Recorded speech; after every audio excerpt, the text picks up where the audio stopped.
ತುಂಬ ದಿನದಿಂದ ನನಗೆ ಮುಳ್ಳು ಸೌತೆಯ ಸಿಹಿ ಕಡುಬು ತಿನ್ನಬೇಕು ಅಂತ ಕ್ರೇವಿಂಗ್ ಆಗ್ತಾ ಇತ್ತು. ತುಪ್ಪದೊಟ್ಟಿಗೆ ಈ ಬಿಸಿ ಬಿಸಿ ಸಿಹಿ ಕಡುಬನ್ನು ಡಿಪ್ ಮಾಡಿಕೊಂಡು ತಿನ್ನಬೇಕು. ಆಹಾ, ಎಷ್ಟು ಅಲ್ಟಿಮೇಟ್ ಇರ್ತದೆ ಗೊತ್ತುಂಟಾ.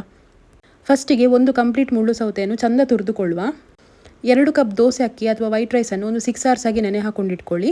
ಮಿಕ್ಸಿ ಜಾರಿಗೆ ಅಕ್ಕಿ, ತುರಿದಂಥ ಮುಳ್ಳು ಸೌತೆ, ಅರ್ಧ ಕಪ್ಪಷ್ಟು ತೆಂಗಿನ ತುರಿ, 1 ಕಪ್ ಬೆಲ್ಲ, ರುಚಿಗೆ ತಕ್ಕಷ್ಟು ಉಪ್ಪು ಹಾಕಿ ಗ್ರೈಂಡ್ ಮಾಡಿಕೊಳ್ಳೋದು. ನೀರು ಹಾಕಲಿಕ್ಕಿಲ್ಲ, ಮುಳ್ಳು ಸೌತೆಯಲ್ಲಿ ನೀರಿನ ಅಂಶ ಇರ್ತದೆ.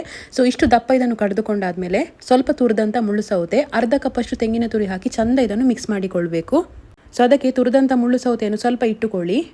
ನೆಕ್ಸ್ಟ್ ಒಂದು ತಟ್ಟೆಗೆ ಎಣ್ಣೆ ಅಥವಾ ತುಪ್ಪ ಒರೆಸಿಕೊಳ್ಳಿ. ಆಗಲೇ ರೆಡಿಯಾದಂಥ ಬ್ಯಾಟರನ್ನು ಇದಕ್ಕೆ ಹೊಯ್ಯಬೇಕು. ಸೊ ಇದಿಷ್ಟು ರೆಡಿಯಾದ ಮೇಲೆ ಇಡ್ಲಿ ಪಾತ್ರದಲ್ಲಿ 1/2 hour ಆಗಿ ಇದನ್ನು ಬೇಯಿಸ್ಕೊಳ್ಬೇಕು. ಇದು ಬೇಯಬೇಕಾದ್ರೆ ಉಂಟಲ್ಲ, ಮುಳ್ಳು ಸೌತೆದೊಂದು ಅರೋಮ ಬರ್ತದೆ, ಸಖತ್ತಾಗಿರ್ತದೆ. ಸೊ ಆಫ್ಟರ್ 1/2 hour ಇದು ಕಂಪ್ಲೀಟಾಗಿ ಬೆಂದ ಮೇಲೆ ತಟ್ಟೆಯನ್ನು ಕೆಳಗಿಟ್ಕೊಂಡು ನಿಮಗೆ ಯಾವ ಶೇಪಿಗೆ ಬೇಕೋ ಅದಕ್ಕೆ ಕಟ್ ಮಾಡಿಕೊಳ್ಳೋದು. ಈ ಮುಳ್ಳು ಸೌತೆ, ಬೆಲ್ಲ ಅಥವಾ ತೆಂಗಿನಕಾಯಿಯ ಈ ಮಿಕ್ಸ್ಚರ್ ಇರ್ತದೆ ನೋಡಿ, ಈ ಕಡುಬಿಗೆ ಎಕ್ಸ್ಟ್ರಾ ಒಂದು ಫ್ಲೇವರ್ ಆ್ಯಡ್ ಮಾಡ್ತದೆ. ಸೊ ಈ ಬಿಸಿ ಬಿಸಿ ಕಡುಬನ್ನು ಸರ್ವ್ ಮಾಡಿ ತುಪ್ಪದೊಟ್ಟಿಗೆ ಡಿಪ್ ಮಾಡಿ ತಿನ್ನಿ ಆಯಿತಾ. ಟೇಸ್ಟ್ ಅಂತೂ ಅಲ್ಟಿಮೇಟ್ ಆಗಿರ್ತದೆ. ಈ ರೆಸಿಪಿ ಒಂದ್ಸಲ ಟ್ರೈ ಮಾಡಿ.